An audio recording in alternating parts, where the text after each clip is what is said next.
నర్మదా నది ఎంత విశేషమైనటువంటి అనుగ్రహాన్ని కేవలం దాని ఒడ్డున నిలబడి చూసిన వాడికి అనుగ్రహిస్తుంది అంటే పాతకములను కూడా తీసేస్తుంది. పాపములు వేరు, పాతకములు వేరు. ఈ రెండిటికి ఒక సున్నితమైనటువంటి భేదం ఉంటుంది. పాపమునకు ఒక లక్షణం ఉంటుంది. పాపము మనిషిని పడగొట్టేది. పాపం అనుభవంలో పోతుంది. ఓ జన్మలోనో ఎక్కడో అనుభవిస్తాడా, ఆ పాపం అక్కడతో పోతుంది. పాతకం అలా కాదు, ఒక జన్మతో విడిచిపెట్టదు. ఒక్కొక్కచో కొన్ని కోట్ల జన్మలు దాని యొక్క ఫలితాన్ని అనుభవించవలసి ఉంటుంది. అటువంటి పాతకములకు అరి అంటే శత్రువు. ఎలా? వెళ్ళి స్నానం చేస్తే కాదుట, నర్మదా నది ఒడ్డున నిలబడి ఒక్కసారి నర్మదా నది ప్రవాహం వంక చూసి ఒక్క నమస్కారం చేసి వచ్చేస్తే చాలు.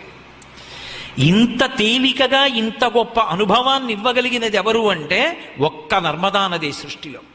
అందుకే నర్మద